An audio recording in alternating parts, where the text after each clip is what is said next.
ఓం శాంతి. Murali date 19/8/2024. ఈరోజు బాబా చెప్తున్నారు, ఈ జ్ఞానాన్ని ధారణ చేస్తూ ఉండాలి. బాబా ఏది చెప్తున్నారో అది ఆచరించాలి.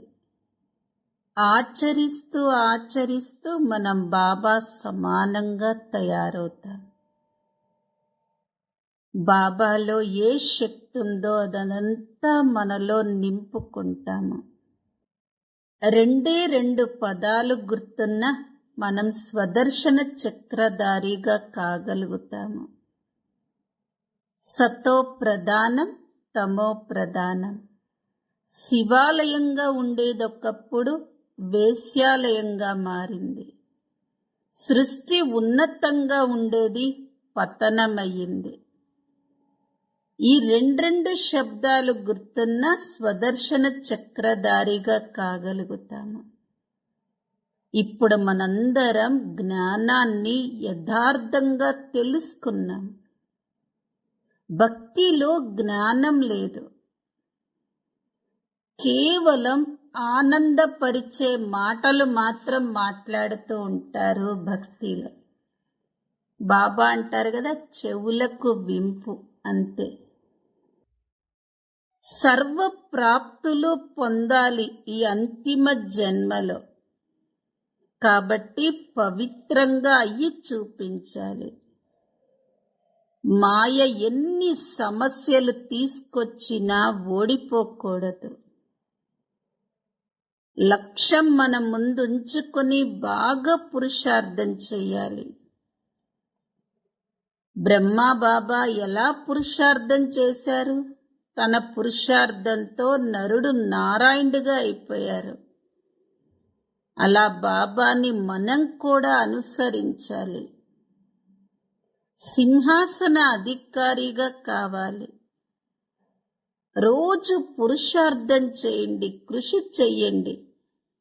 ఆత్మను సతో ప్రధానంగా మార్చుకోవటం కోసం. పరిస్థితులు, సమస్యలు ఎన్ని వచ్చినా అధికారిగా కండి.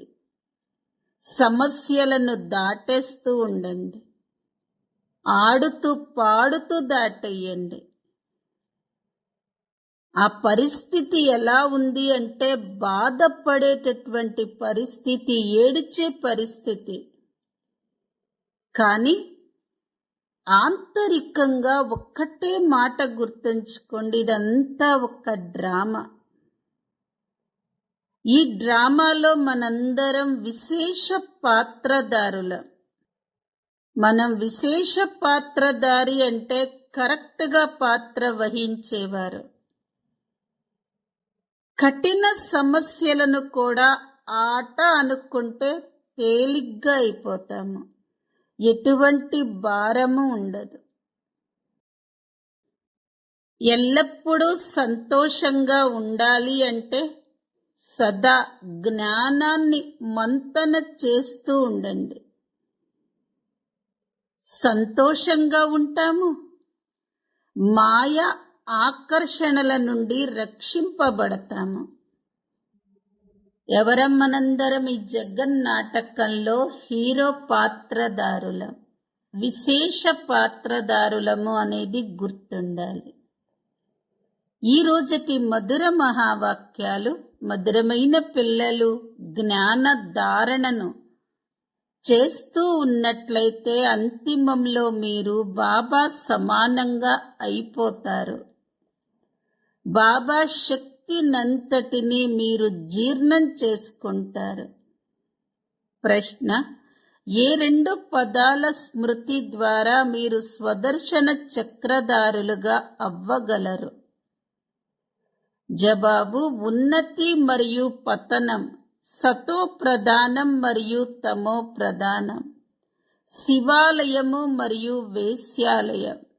ఈ రెండు విషయాలు స్మృతిలో ఉన్నట్లయితే మీరు స్వదర్శన చక్రధారులుగా అయిపోతారు. పిల్లలైన మీరు ఇప్పుడు జ్ఞానాన్ని యథార్థ రీతిగా తెలుసుకున్నారు. భక్తిలో జ్ఞానం లేదు, కేవలం మనస్సుని ఆహ్లాదింపచేసే మాటలను మాట్లాడుతూ ఉంటారు. భక్తి మార్గం మనస్సుని సంతోషపెట్టే మార్గం మాత్రమే. ఓం శాంతి. మధురాతి మధురమైన ఆత్మిక పిల్లలకు బాబా కూర్చుని అర్థం చేయిస్తారు. పిల్లలైన మీరు ఎంత ఉన్నతులుగా ఉండేవారు. ఇది ఉన్నతి మరియు పతనముల ఆట అని బాబా చెప్తున్నారు. మనం ఒకప్పుడు ఎంత ఉత్తములుగా మరియు పవిత్రులుగా ఉండేవారిమి, ఇప్పుడెంత నీచులుగా అయ్యాము అని ఇప్పుడు మీ బుద్ధిలో ఉంది. దేవీ దేవతల ముందుకు వెళ్ళి మీరు ఉన్నతులు మరియు మేము నీచులము అని మీరే అంటారు. మనమే ఉన్నతోన్నతులుగా ఉండేవారిమి, మళ్ళీ మనమే నీచులుగా అవుతాము అని మొట్టమొదట ఇది మీకు తెలిసేది కాదు. ఇప్పుడు బాబా మీకు మధురాతి మధురమైన పిల్లలు, మీరు ఎంత ఉన్నతులుగా పవిత్రులుగా ఉండేవారు, మళ్ళీ మీరు ఎంత అపవిత్రులుగా అయిపోయారు అని తెలియచేస్తున్నారు. పవిత్రులను ఉన్నతులు అని అంటారు. దానిని నిర్వికారి ప్రపంచము అని అంటారు. అక్కడ మీ రాజ్యం ఉండేది, దానిని మళ్ళీ ఇప్పుడు స్థాపన చేస్తున్నారు. మీరు చాలా ఉత్తములుగా శివాలయమైన సత్యుగ నివాసులుగా ఉండేవారు. మళ్ళీ జన్మ తీసుకుంటూ సగంలో మీరు వికారాలలో పడిపోయారు. కావున పతితులుగా వికారులుగా అయిపోయారు అని బాబా తెలియచేస్తారు. అర్ధకల్పం వికారులుగా ఉండేవారు, ఇప్పుడు మళ్ళీ మీరు నిర్వికారులుగా సతో ప్రధానులుగా అవ్వాలి. ఈ రెండు పదాలను గుర్తుంచుకోవాలి. ఇది ఇప్పుడు తమో ప్రధానమైన ప్రపంచం. ఈ లక్ష్మీనారాయణులు సతో ప్రధాన ప్రపంచానికి గుర్తు. ఇది 5000 సంవత్సరాల విషయం. సతో ప్రధాన భారతదేశంలో రాజ్యం ఉండేది. భారతదేశం చాలా ఉత్తమంగా ఉండేది, ఇప్పుడు కనిష్టంగా ఉంది. నిర్వికారుల నుండి వికారులుగా అయ్యేందుకు మీకు 84 జన్మలు పట్టాయి. అక్కడ కూడా కొద్ది కొద్దిగా కళలు తగ్గుతూ ఉంటాయి. కానీ వారిని సంపూర్ణ నిర్వికారులు అనే అంటారు కదా. పూర్తి సంపూర్ణ నిర్వికారుడు అని శ్రీకృష్ణుణ్ణే అంటారు. అతను తెల్లగా ఉండేవాడు, ఇప్పుడైతే పతితునిగా అయిపోయాడు. మీరు ఇక్కడ కూర్చున్నారు కాబట్టి మేము శివాలయంలో విశ్వాధిపతులుగా ఉండేవారిమి. అప్పుడు ఇంకా ఏ ధర్మము లేదు, కేవలం మా రాజ్యమే ఉండేది అని మీ బుద్ధిలో ఉండాలి. మళ్ళీ 2 కళలు తగ్గిపోయాయి. కొద్ది కొద్దిగా కళలు తగ్గుతూ త్రేతాయుగంలో 2 కళలు తగ్గిపోయాయి. ఆ తర్వాత వికారులుగా అయిపోతారు. కిందకు పడుతూ పడుతూ చీచీగా అయిపోతారు. దీనిని వికారి ప్రపంచము అని అంటారు. విషయ వైతరణి నదిలో మునకలు వేస్తూ ఉంటారు. అక్కడ క్షీరసాగరంలో ఉండేవారు, మీరు మొత్తం ప్రపంచ చరిత్ర భౌగోళములను మీ 84 జన్మల కథను అర్థం చేసుకున్నారు. మనం నిర్వికారులుగా ఉండేవారిమి, వీరి రాజ్యంలో ఉండేవారిమి. పవిత్ర రాజ్యం ఉండేది, దానిని పూర్తి స్వర్గము అని అంటారు. మళ్ళీ త్రేతాయుగంలో సెమీ స్వర్గం ఉంటుంది. ఇది బుద్ధిలో అయితే ఉంది కదా. బాబానే వచ్చి సృష్టి ఆది మధ్య అంత రహస్యాన్ని అర్థం చేయిస్తారు. మధ్యలోనే రావణుడు వచ్చాడు. మళ్ళీ అంతిమంలో ఈ వికారి ప్రపంచ వినాశనం జరుగుతుంది. మళ్ళీ ఆదిలోకి వెళ్లేందుకు పవిత్రంగా అవ్వాలి. స్వయాన్ని ఆత్మగా భావిస్తూ నన్నొక్కడే స్మృతి చెయ్యండి. స్వయాన్ని దేహంగా భావించకండి.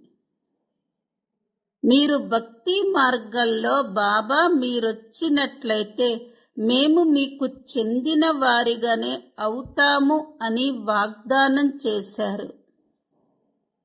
ఆత్మ తండ్రితో మాట్లాడుతుంది. కృష్ణుడు తండ్రి ఏమీ కాడు కదా. ఆత్మలకు తండ్రి నిరాకారుడైన శివ్ బాబా ఒక్కరే.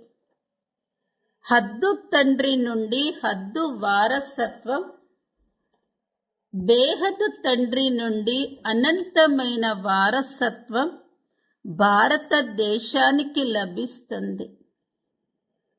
కావున సత్తిగాన్ని శివాలయము అని అంటారు. శివ్ బాబా వచ్చి దేవీ దేవత ధర్మ స్థాపనను చేశారు. ఇది సదా గుర్తుంచుకోవాలి. ఇది సంతోషకరమైన విషయం కదా. ఇప్పుడు మనం మళ్ళీ శివాలయంలోకి వెళతాము.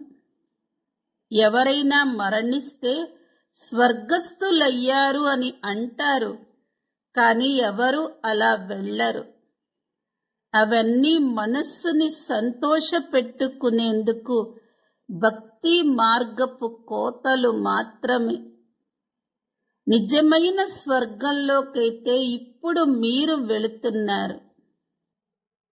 అక్కడ ఎటువంటి రోగాలు మొదలైనవి ఉండవు.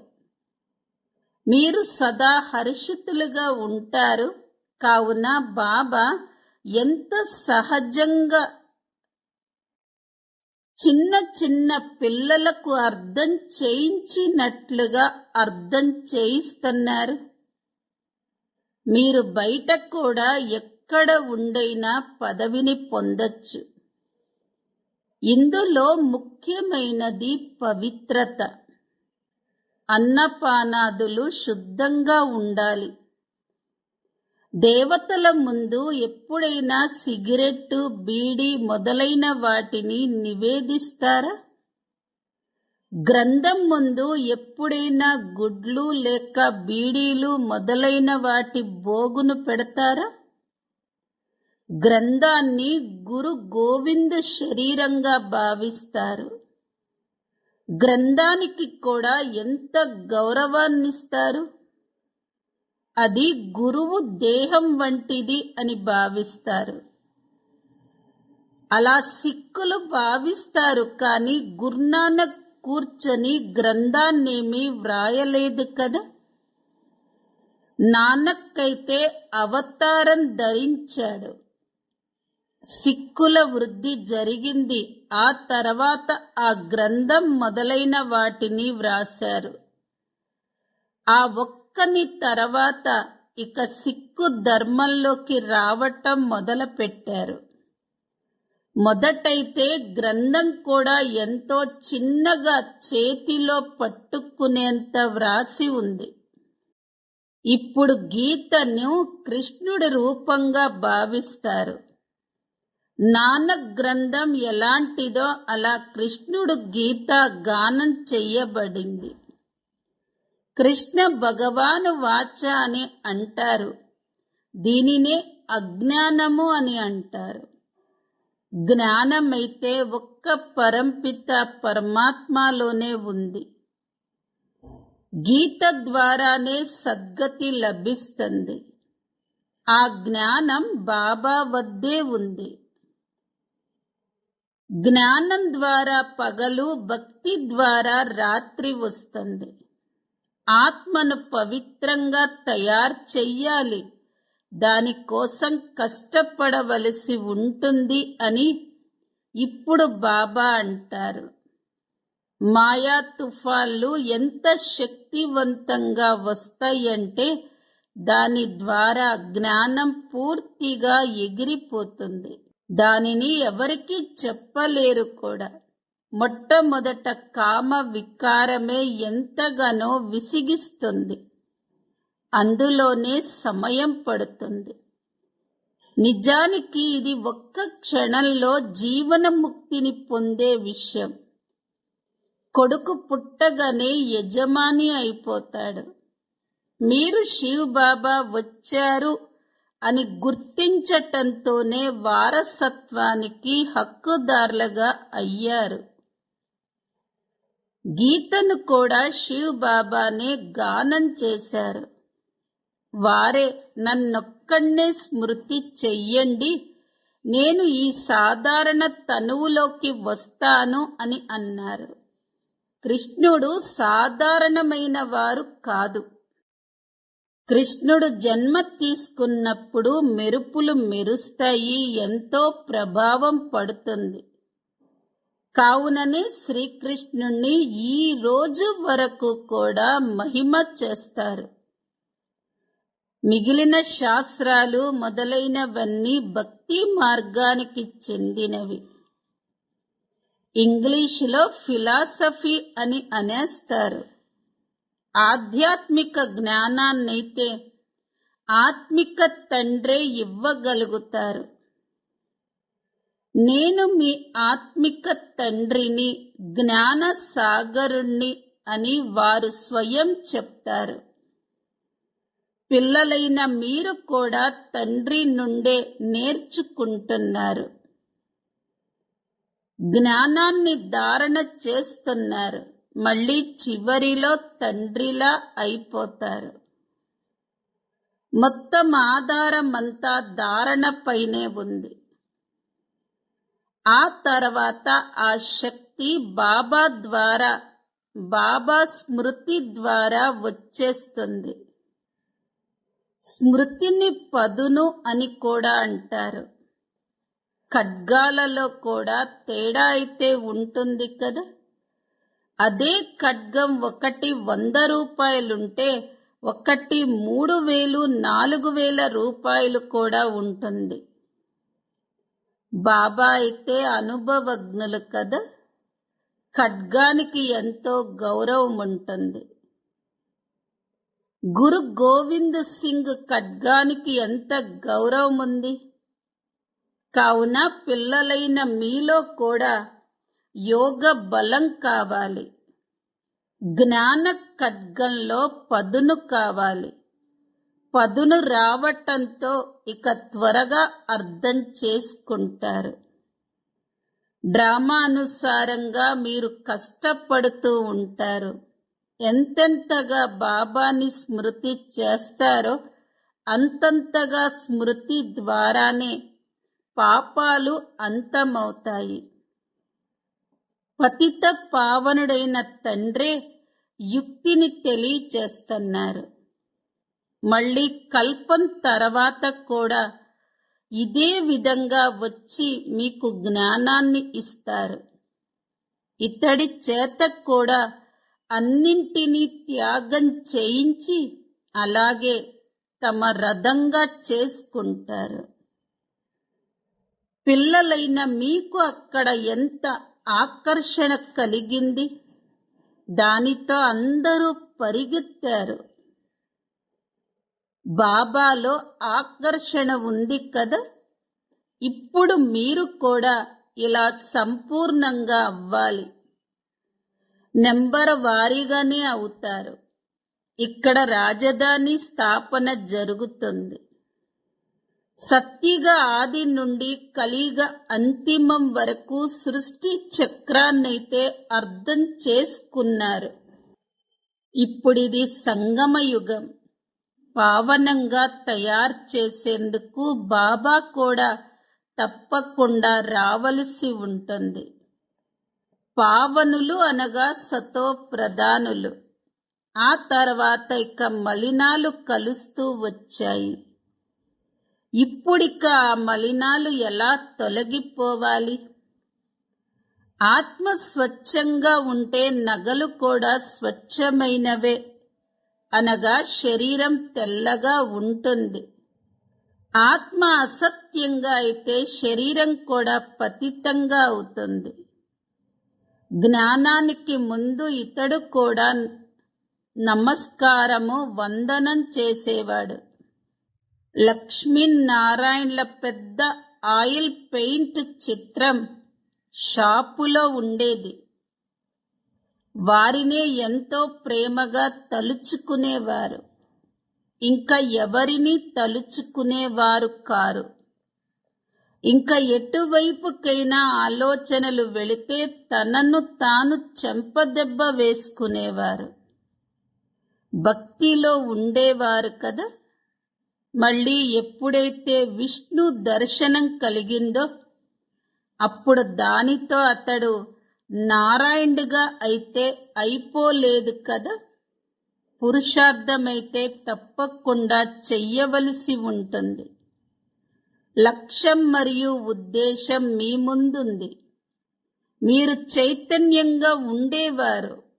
వారి జడ చిత్రాలను తయారు చేశారు. ఇప్పుడు పావనంగా చేసేందుకు బాబా వచ్చారు. నరుడు నుండి నారాయణుడిగా తయారు చేస్తున్నారు. మీరు కూడా వారి రాజధానిలో ఉండేవారు. మళ్ళీ ఈ విధంగా అయ్యేందుకు పురుషార్థం చేస్తున్నారు. కావున బాబాని బాగా అనుసరించాలి. బ్రహ్మను దేవత అనైతే అనరు కదా. విష్ణు దేవత అని అనటం సరైనదే. మనుష్యులకైతే ఏమీ తెలియదు. గురు బ్రహ్మ గురు విష్ణు అని అంటారు. విష్ణువు ఎవరికి గురువవుతాడు? వారైతే అందరినీ గురువు అని అనేస్తూ ఉంటారు. శివ పరమాత్మాయ నమః అని అంటారు. వీరిని గురువు అని, వారిని పరమాత్మ అని అనేస్తారు. అందరికన్నా పెద్ద తండ్రే కదా. ఇతరులకు నేర్పించేందుకు మనం వారి నుండి ఇది నేర్చుకుంటున్నాము. సద్గురువు మీకు ఏదైతే అర్థం చేయిస్తారో దానిని మీరు ఇతరులకు అర్థం చేయిస్తారు. గురువును వీరు తండ్రి, టీచరు అని అనరు. అలా అన్నట్లయితే ఈ జ్ఞానమంతా మీ బుద్ధిలో ఉండాలి. మనం శివాలయంలో ఉండేవారిమి. ఇప్పుడు వేశ్యాలయంలో పడి ఉన్నాం. మనమిక మళ్ళీ శివాలయంలోకి వెళ్ళాలి. బ్రహ్మములో లీనమైపోయారు, జ్యోతి జ్యోతిలో కలిసిపోయింది అని అంటారు. కాని ఆత్మైతే అవినాశి. ప్రతి ఒక్కరిలో తమ తమ పాత్ర నిండి ఉంది. అందరూ పాత్రదారులే. వారు తమ పాత్రను అభినయించవలసిందే. అది ఎప్పుడూ అంతమవ్వదు. మొత్తం ప్రపంచమంతటి ఆత్మలు ఎవరైతే ఉన్నారో వారు పాత్రను అభినయించాలి. అది మళ్ళీ కొత్తగా షూటింగ్ ప్రారంభమైనట్లుగా ఉంటుంది. కానీ ఇది అనాదిగా షూటింగ్ అయిపోయి ఉంది. ఈ ప్రపంచ చరిత్ర మరియు భూగోళం పునరావృతమవుతూ ఉంటుంది. భృకుటి మధ్య మెరుస్తూ ఉండే ఈ సితారా చాలా అద్భుతమైనది. ఇది ఎప్పుడూ అరగదు. ఈ జ్ఞానం ఇంతకు ముందు మీలో ఉండేది కాదు. ఇది wonder of the world. Heaven లేక స్వర్గము అన్న మాటను విని ఎంతో సంతోషపడతారు. ఇప్పుడైతే సత్యుగం లేదు, ఇప్పుడిది కలియుగం.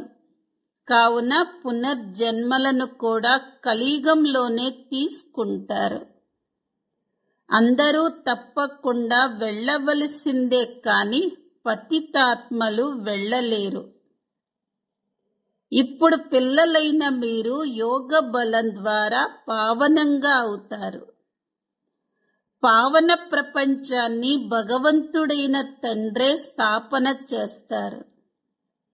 మళ్ళీ రావణుడు నరకాన్ని తయారు చేస్తాడు.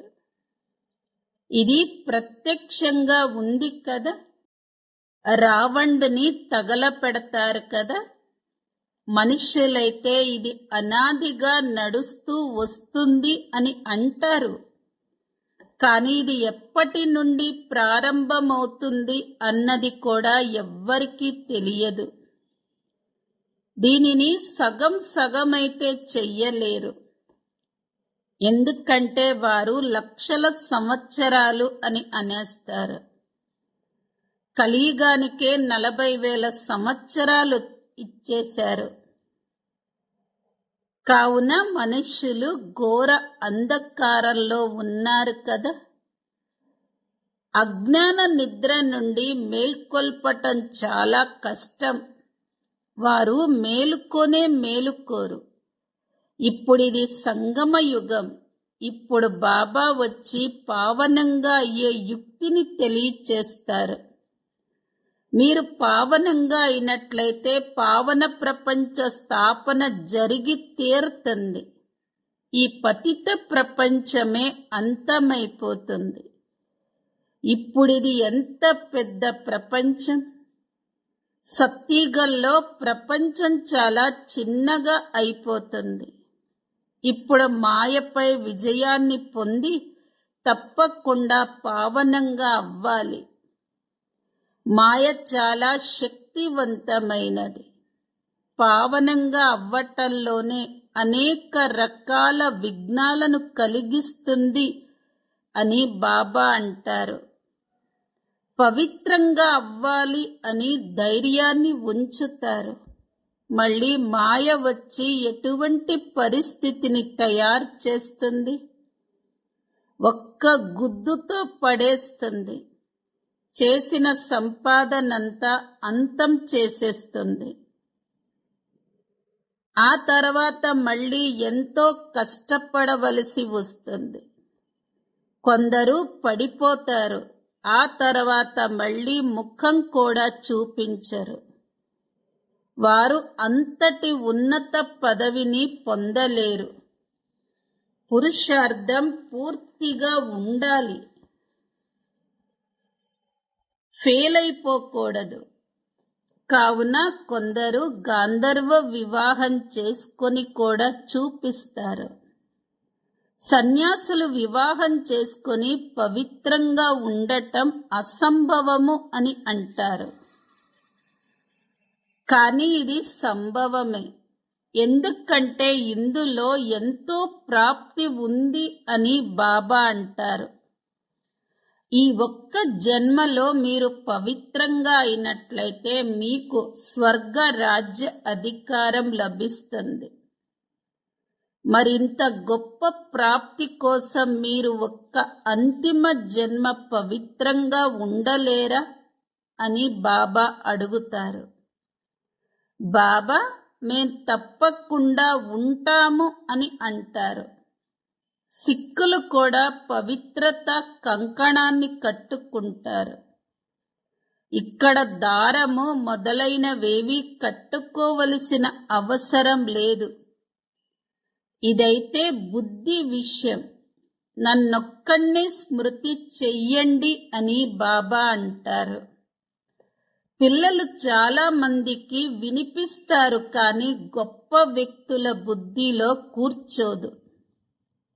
మొదట వారికి వీరంతా ప్రజాపిత బ్రహ్మ పిల్లలు అని బాగా అర్థం చేయించండి.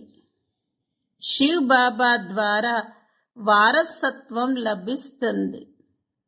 పతితుల నుండి పావనంగా అవ్వాలి. ఇప్పుడు నన్నొక్కడే స్మృతి చెయ్యండి అని బాబా అంటారు. ఈ విధంగా ఇంకా ఎవరు అనలేరు. మొదట వారి బుద్ధిలో భారతదేశం నిర్వికారంగా ఉండేది, ఇప్పుడు వికారీగా అయ్యింది. మళ్ళీ నిర్వికారంగా ఎలా అవుతుంది అన్నది కూర్చోపెట్టాలి. భగవాను వాచ నన్నొక్కడిని స్మృతి చెయ్యండి. ఈ కాస్త చెప్పిన ఆహో సౌభాగ్యమే, కానీ ఇంత కూడా చెప్పలేరు, మర్చిపోతారు. ప్రారంభాన్నైతే బాబా చేసేశారు, మిగిలినది మీరు నిమిత్తంగా చేస్తున్నారు.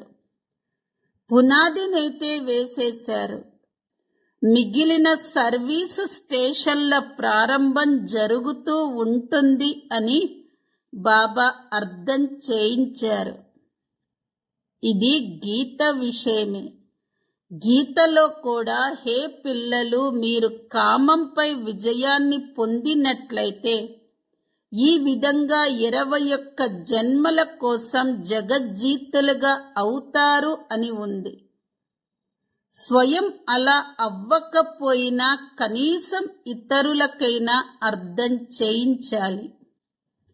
ఇటువంటి వారు కూడా ఎందరో ఉన్నారు. వారు ఇతరులను పైకెత్తి స్వయం పడిపోతారు. కామం మహాశత్రు, పూర్తిగా బురదలో పడేస్తుంది. ఏ పిల్లలైతే కామంపై విజయాన్ని పొందుతారో వారే జగజ్జీతులుగా అవుతారు. మధురాతి మధురమైన ఆత్మిక పిల్లలకు మాతా పిత బాప్ దాదాల ప్రియ స్మృతులు మరియు గుడ్ మార్నింగ్. ఆత్మిక పిల్లలకు ఆత్మిక తండ్రి నమస్తే. ధారణ కొరకు ముఖ్య సారం. ఫస్ట్ పాయింట్, ఈ అంతిమ జన్మలో సర్వ ప్రాప్తులను మీ ముందుంచుకొని పావనంగా అయ్యి చూపించాలి. మాయా విఘ్నాలతో ఓడిపోకూడదు. సెకండ్ పాయింట్, లక్ష్యాన్ని మరియు ఉద్దేశాన్ని మీ ముందుంచుకొని పూర్తిగా పురుషార్థం చెయ్యాలి. ఏ విధంగా బ్రహ్మా బాబా పురుషార్థం చేసి నరుడి నుండి నారాయణుడిగా అవుతారో అలా బాబాను అనుసరించి సింహాసన అధికారులుగా అవ్వాలి. ఆత్మను సతో ప్రధానంగా తయారు చేసుకునే కృషి చెయ్యాలి. వరదానం, అధికారిగా అయ్యి సమస్యలను ఆడుతూ పాడుతూ దాటేసే హీరో పాత్రధారి భవ. పరిస్థితులు సమస్యలు ఎటువంటివైనా కానీ సమస్యలకు ఆధీనమవ్వకుండా అధికారిగా అయ్యి సమస్యలను ఎలా దాటేయాలంటే ఆడుతూ పాడుతూ దాటేస్తున్నాము అనిపించాలి. బయటకు అది ఏడ్చే పాత్రైనా కానీ లోపల మాత్రం ఇదంతా ఆట అని అనుకోవాలి. దీనినే డ్రామా అని అంటారు. మనం ఈ డ్రామాలోని హీరో పాత్రధారులం, అనగా ఖచ్చితమైన పాత్రను పోషించేవారిని. కావున కఠినమైన సమస్యలను కూడా ఆటగా భావించి తేలికగా చేసేయండి. అప్పుడిక ఎటువంటి భారము ఉండదు. స్లోగన్, సదా జ్ఞాన స్మరణలో ఉన్నట్లయితే సదా హర్షితంగా ఉంటారు. మాయా ఆకర్షణల నుండి రక్షింపబడతారు. అవ్యక్త ప్రేరణ పాయింట్, పవిత్రత యొక్క సత్యమైన రాఖీ కట్టుకోవటం అంటే సంకల్పంతో కూడా 5 వికారాలపైన విజయిగా కావటం. వ్యర్థమైన ఆలోచనలు క్రోధాన్ని కూడా పుట్టిస్తూ ఉంటాయి. కామము అంటే ఏ ఆత్మపైనైనా ఒకవేళ వ్యర్థ దృష్టి వెళ్ళింది అంటే ఆ సమయంలో పవిత్రంగా ఉన్నారు అని అనరు. కాబట్టి అన్ని వ్యర్థ సంకల్పాలని బాబా ప్రేమ పైన బలిహారం చెయ్యండి. అప్పుడే విజయమాలలో మణిగా కాగలుగుతారు. ఓం శాంతి. దాదీజీ అమృతవచనంలో ఒక చిత్రాన్ని చూపిస్తారు కదా. స్థితి యొక్క బ్యాలెన్స్ కి గుర్తుగా తరాజు అంటే త్రాసుని చూపిస్తారు. స్థితిని ఏకరసగా ఉంచుకోవడానికి సహజ సాధనం బాబా మరియు జ్ఞానం యొక్క బ్యాలెన్స్. ఒక దానిలో బాబా అంటే ప్రేమ, మరొక దానిలో జ్ఞానం, రెండింటి యొక్క బ్యాలెన్స్ ఉన్నట్లయితే స్థితి ఏకరసగా ఉంటుంది. శక్తి మరియు జ్ఞానం ఈ రెండు మన అన్ని కార్యాలను సఫలం చేసుకోవడానికి ఆధారం. ఈ రెండు విషయాలను ఎవరైతే సదా తన చేతిలో ఉంచుకుంటారంటే తన కంట్రోల్లో ఉంచుకుంటారో వారి స్థితి ఏకరసగా ఉంటుంది. త్రాసు యొక్క ముళ్ళు కింద మీద ఎప్పుడవుతుంది అంటే బ్యాలెన్స్ తప్పినప్పుడు. కొంతమంది యొక్క బుద్ధి జ్ఞానంలో చాలా టూ మచ్గా వెళ్తుంది. దానినే బాబా మన్మతము అంటారు. మరి కొంతమంది కేవలం బాబా బాబా అంటూ ఉంటారు, కానీ జ్ఞానం యొక్క గుహ్యత ఉండదు. కాబట్టి వీరు కూడా వారి జీవితాన్ని బ్యాలెన్స్ లో ఉంచుకోవడం రాదు వారికి. కాబట్టి వారికి తన జీవితాన్ని బ్యాలెన్స్ లో ఉంచుకోవడం రాదు. ఎవరైతే తన జీవితాన్ని బ్యాలెన్స్ లో ఉంచుకుంటారో వారు ఇతరుల యొక్క సంస్కారాలతో నాకు కలవడం లేదు అనే కంప్లైంట్ ఎప్పుడూ చెయ్యరు. తన స్థితిని ఏకరసగా ఉంచుకోవడం కోసం సదా ఒక్క విషయాన్ని స్మృతిలో ఉంచుకోవాలి. ఏ విధంగా బాబా చెప్పారు కదా, పిల్లలు ఈ అనారోగ్యాలు అన్నీ ఆట. మరి ఆట అని అన్నప్పుడు మనసు తేలిక చేసేస్తుంది కదా, అనారోగ్యము కష్టం అనిపించదు అప్పుడు. అలాగే సృష్టిలో కూడా అందరూ ఆటను చూపిస్తున్నారు, ఆట ఆడుతూ ఉన్నారు. అందరూ ఆటగాళ్లే. కొంతమంది సంస్కారాల యొక్క ఆటను చూపిస్తున్నారు, కొంతమంది మన్మతం యొక్క ఆటని చూపిస్తున్నారు, కొంతమంది మనసు విషయాల యొక్క ఆటను చూపిస్తున్నారు. ఒకవేళ ఈ బేహద్ నాటకాన్ని సాక్షిగా చూసినట్లయితే పైసా ఖర్చు లేకుండా చాలా మంచి ఆటను చూడవచ్చు. మరి ఇది వెరైటీ సంస్కారాల యొక్క ఆట అని తెలిసినప్పుడు ఈ ఆటను చూసి నవ్వుతూ ఉండాలి, కానీ ఎవరైనా ఏడుస్తారా? మనమందరం ఫ్రెండ్స్ ఉన్నాం కాబట్టి స్నేహ సంబంధంతో ఒకరికొకరు సలహా ఇవ్వొచ్చు. హే ప్రియ నేస్తమా, నీవి ఆట ఆడుతున్నావు, ఇది మంచిది కాదు. స్నేహితులు అనుకుని సలహా ఇచ్చినట్లయితే ఎవరు ఫీలింగ్ లోకి రారు. మనకందరికీ ఒకరి పట్ల ఒకరికి శుభ చింతన ఉంది, ఒకరి పట్ల ఒకరికి ప్రేమ కూడా ఉంది, శుభ కామనలు కూడా ఉన్నాయి. కాబట్టి ఇంకా స్థితి ఎందుకు ఖరాబ్ అవుతుంది? తన స్థితి అనే ముళ్ళు సదా ఏకరస్గా ఉండాలి. ఒకవేళ ఇతరుల కారణంగా తన స్థితి దిగజారిపోయినట్లయితే మరియు ఆ సమయంలో నేను నా శరీరం వదిలినట్లయితే మరి నాకు సాథీగా ఎవరవుతారు? నా తోడు ఏం సంపాదన వస్తుంది? కాబట్టి ఈ విధంగా సదా తనకి తాను ఎవరు రెడీగా ఉండండి. అచ్చా. ఓం శాంతి.